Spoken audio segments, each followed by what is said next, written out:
حدیث بھی دکھا دیتے ہیں، اس کے باوجود وہ حق کا راستہ قبول نہیں کرتے۔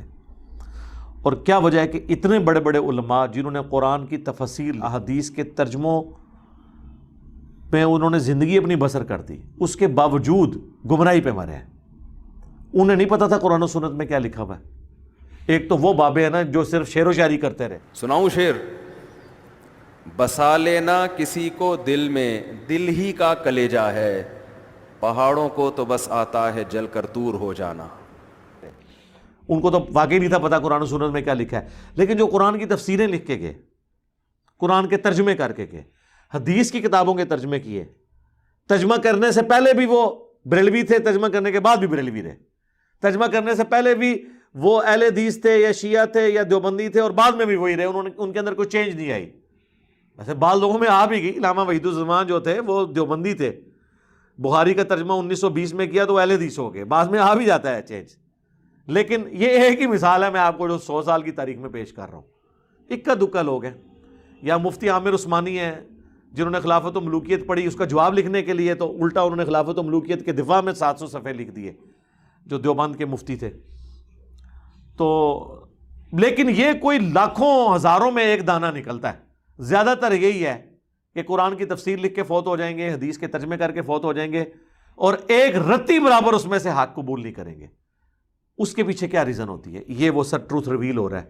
قرآن کی یہ آیت اس اعتبار سے آپ سمجھ لیں اہم ترین آیت ہے، سورہ الانعام کی آیت نمبر 110، وَنُقَلِّبُ أَفْئِدَتَهُمْ وَأَبْصَارَهُمْ، ہم پھیر دیتے ہیں لوگوں کے دلوں کو اور آنکھوں کو حق بات قبول کرنے سے۔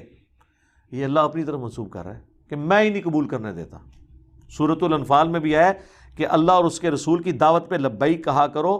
یاد رکھو اللہ تعالیٰ دل اور بندے کے درمیان بعض اوقات حائل ہو جاتا ہے اور بات سمجھ ہی نہیں آتی، اسی کو میں کہتا ہوں گیئر الٹا لگ جاتا ہے، جو سورۃ الاعراف میں آیا کہ پھر یہ حالت ہو جاتی ہے جب ہدایت کا راستہ دیکھتے ہیں اسے گمراہی سمجھنا شروع کر دیتے ہیں، اس وجہ سے اسے چھوڑ دیتے ہیں اور گمراہی کو ہدایت سمجھنا شروع کر دیتے ہیں، اسے ایکسیپٹ کر لیتے ہیں۔ یہ بڑا خطرناک معاملہ ہے۔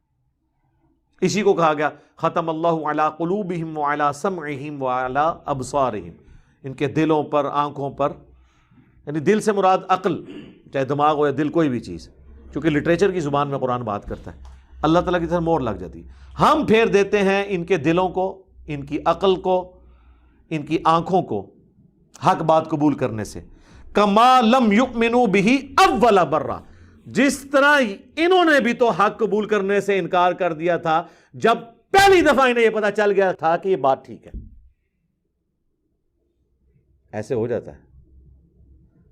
میرے خیال ہے اس کی نمائندہ مثال ابو جہل ہے، اسے بالکل صحیح سمجھ آ گئی تھی کہ یہ کیا ہونے جا رہا ہے۔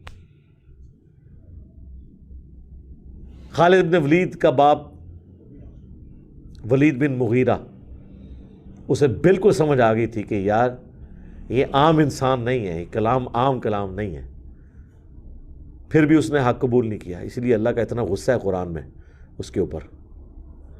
تو اللہ تعالیٰ فرما رہا ہے کہ جب پہلی دفعہ کسی کو بات سمجھ آ جائے اس کے باوجود وہ ہٹ درمی کرتا ہے نا، پھر اللہ تعالیٰ اسے بات سمجھ ہی نہیں لگنے دیتا۔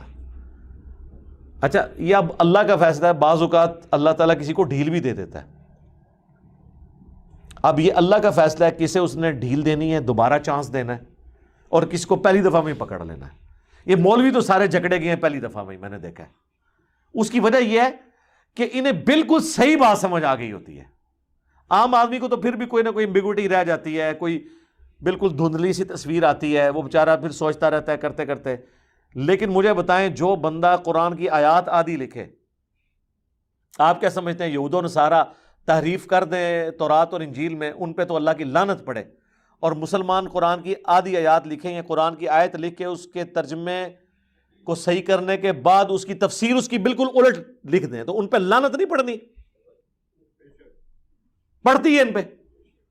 یعنی مفتی احمد یار خان صاحب نعیمی نے سورۃ القصص کی آیت نمبر 44 ڈسکس کی حاضر و ناصر کے مسئلے میں، ہر جگہ وہ تعویل کرتے آئے۔ سورہ ال عمران کی تعویل کی، اے نبی علیہ السلام تم وہاں موجود نہیں تھے جب وہ کلمے ڈالی جا رہی تھی کہ کون کفالت کرے گا مریم کی۔ اسی طریقے سے قرآن میں آیا کہ تم وہاں موجود نہیں تھے جب ہم نے موسیٰ علیہ السلام کو کوہ طور پہ بلایا. اور اللہ تعالیٰ یہ بات دلیل کے طور پہ مشرکین عرب کو پیش کر رہا ہے کہ یہ پیغمبر اس وقت موجود بھی نہیں تھے, تب بھی یہ پوری ہسٹری صحیح صحیح بیان کر رہے ہیں, کسی سے پڑھے ہوئے بھی نہیں ہیں, یہ ان کی پیغمبری کی دلیل ہے.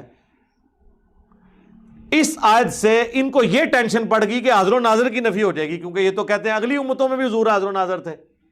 تو ہر جگہ یہ پتہ کیا تعویل کرتے ہیں کہ اس در تو یہ آیا ہے کہ نبی وہاں موجود نہیں تھے, یہ نہیں آیا کہ دیکھ بھی نہیں رہے تھے, اللہ کے پاس تھے, وہاں سے بیٹھ کے دیکھ رہے تھے. اور آج بھی مدینہ شریف میں قبر اطہر میں ہیں اور ہمیں وہاں بیٹھ کے دیکھ رہے ہیں. لیکن قرآن میں ایک آیت ایسی تھی جو ان کی عقیدے کی موت تھی, وہ یہ سورہ قصص کی آیت تھی. اور اس کو تو اس آیت کو قرآن سے نکالنا تو ممکن نہیں تھا. وہ ڈاکٹر سرار صاحب والی بات کہ اگر اس کتاب کی حفاظت کی ذمہ داری اللہ نے نہ لی ہوتی نا, کیونکہ اس کتاب کے بعد کوئی پیغمبر نہیں آنا تھا نا, ختم نبوت کی وجہ سے یہ متقاضی تھی یہ چیز کہ قرآن کو محفوظ کیا جاتا تاکہ نبی کا خلیفہ دنیا پہ ہو قیامت تک کے لیے. انا نحن نزلنا الذکر وانا لہ لحافظون. تو اگر یہ نہ ہوا ہوتا نا تو مسلمانوں نے اس کے ساتھ کام ڈال دینا تھا, اور ابھی بھی صرف ترجمہ یعنی اس کا ٹیکسٹ عربی والا بچا ہوا ہے, ترجمے میں اور تفسیر میں انہوں نے اب بھی ڈنڈی مار دی ہے. اور اس کی یہ پریکٹیکل مثال وہ لکھتے ہیں وما کنت بجانب الغربی, اور اے نبی آپ وہ مغربی جانب نہیں تھے اس کوہ طور کی, اذ قضینا الی موسیٰ الامر جب ہم نے موسیٰ علیہ السلام کے اوپر وحی کی, آپ وہاں موجود نہیں تھے. باقی بھی ہر جگہ یہ آتا ہے نبی تم وہاں موجود نہیں تھے. یہ کہتے ہیں یہ حاضر کی نفی ہے, ناظر کی نہیں. حاضر کہتے ہیں موجود ہونے والا, ناظر جو دیکھ رہا ہو. مفتی احمد خان نعیمی صاحب نے یہ آیت یاد ہی لکھی اور کہا کہ اس میں یہ لکھا ہوا ہے کہ آپ موجود نہیں تھے, یہ تو نہیں لکھا ہوا کہ دیکھ نہیں رہے تھے. سر لکھا ہوا ہے وما کنت من الشاہدین, اور نہ آپ گواہوں میں شامل تھے, نہ آپ دیکھ رہے تھے. شاہد کا ترجمہ انہوں نے حاضر و ناظر کیا ہے. یہاں آیا نہ آپ حاضر تھے, وما کنت بجانب الغربی, نہ وہاں آپ موجود تھے حاضر تھے, وما کنت من الشاہدین, نہ آپ وہاں پہ گواہ تھے. اس نے کیا کیا, آدھی آیت لکھ کے نا اور کہا اس میں تو ہے کہ آپ وہاں موجود نہیں تھے, یہ تو نہیں لکھا تھا کہ آپ وہاں شاہد بھی نہیں تھے, آپ دیکھ بھی نہیں تھے. لکھا ہوا ہے. مجھے بتائیں جب یہ وہ آیت لکھ رہا تھا اور اس کا جواب دے رہا تھا, اسے نہیں پتا تھا کہ میں آدھی آیت لکھ رہا ہوں. اس طرح کے جو لوگ ہوتے ہیں نا, یہ اس چیز کے مصداق ہوتے ہیں.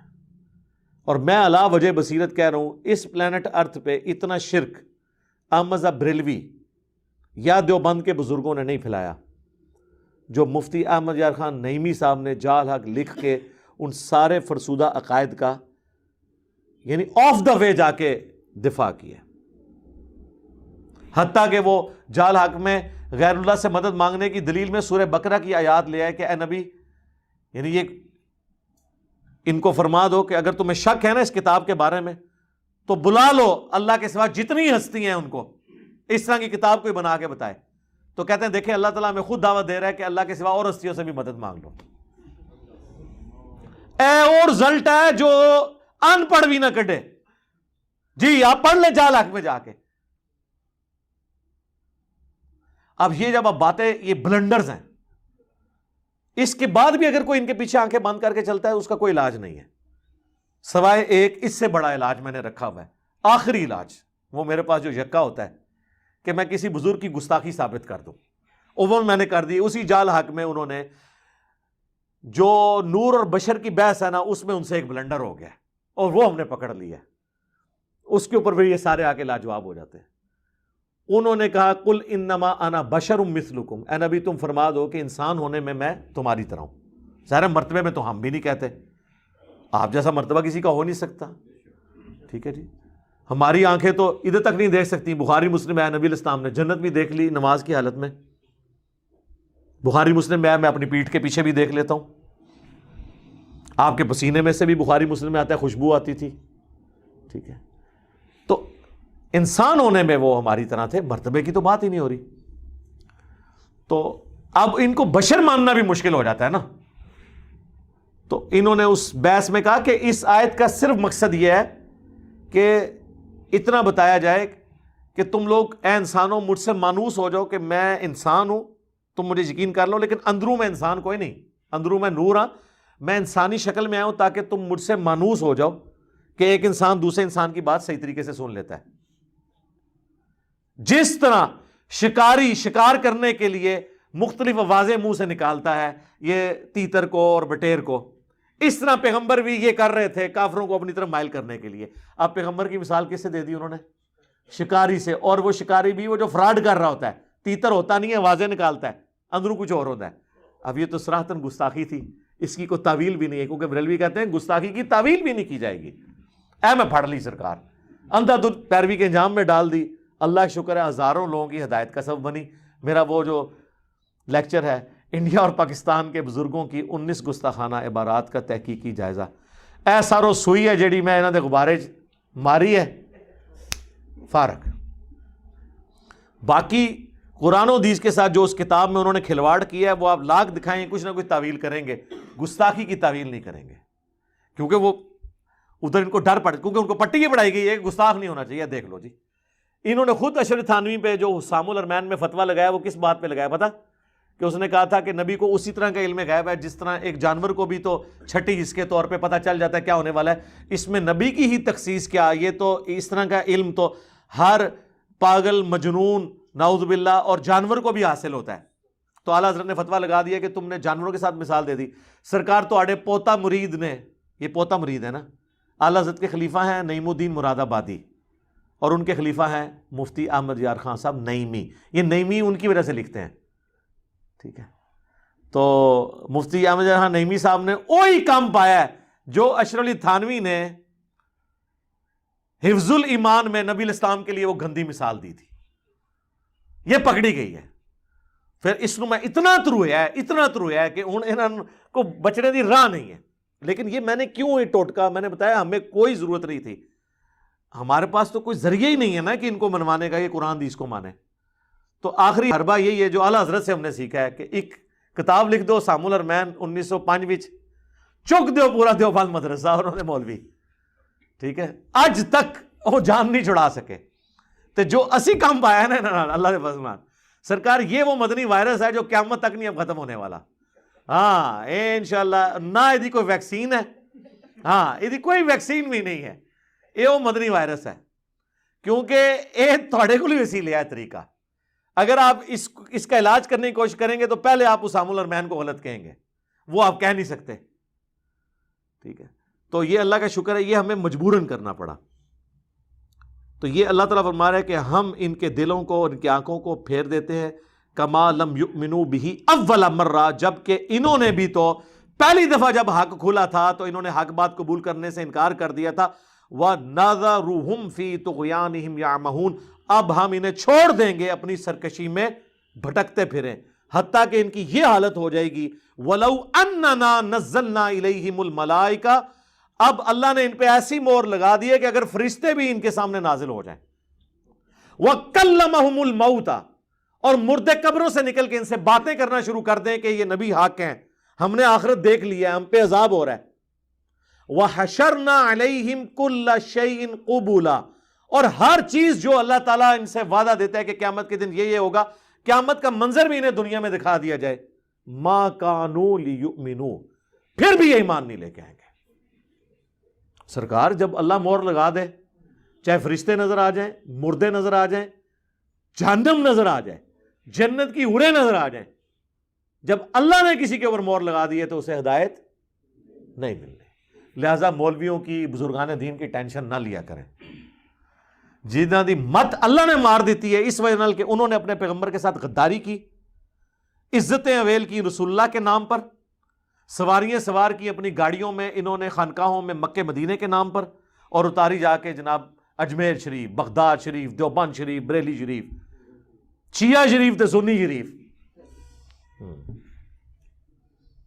الا ان یشاء اللہ، ہاں مگر اللہ ہی کسی کو زبردستی ہدایت دے دے کہ اسے آخری وقت میں کوئی بات سمجھ آ جائے وہ الگ بات ہے، ادروائز جب مہر لگ، یعنی یہ وہ مہر ہے، یہ وہ سیل ہے جس کو اللہ کھول سکتا ہے، کوئی خاص کسی پہ کرم ہو جائے تو وہ ہو بھی جاتا ہے سرکار، وہ صحیح مسلم میں حدیث ہے حضرت ابو ہریرہ کہتے ہیں یا رسول اللہ میری ماں آپ کو بہت گالیاں دیتی ہے، مجھ سے اب برداشت نہیں ہوتا، تو آپ دعا کرتے ہیں۔ حضرت ابو ہریرہ اتنی محنت کر چکے ہیں لیکن وہ ایمان نہیں لا رہی۔ بس کوئی قبولیت کا وقت تھا، اللہ کے نبی نے ہاتھ اٹھا دیے۔ یار کتنوں کے ماں باپ کے لیے اللہ کے نبی نے ہاتھ اٹھائے ہوں گے؟ یہ واقعہ ایک ہی ملتا ہے آپ کو۔ وہ اللہ کی طرف سے کو منظوری ہوئی ہے، دعا کے لیے ہاتھ اٹھائے۔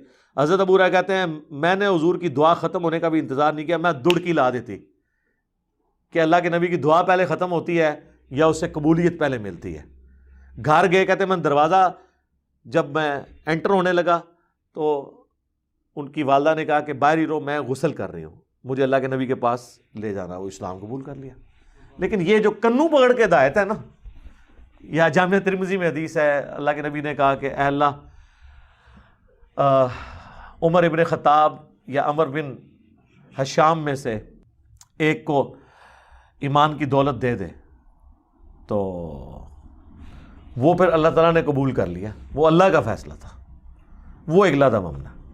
وَلَٰكِنَّ أَكْثَرَهُمْ يَجْهَلُونَ، لیکن اکثر لوگ بالکل اس طریقے سے ناواقف ہیں، جاہل ہیں حق بات قبول کرنے سے۔ اکثر لوگ یہ پوری اللہ کا پلان سمجھنے سے ہی قاصر ہیں۔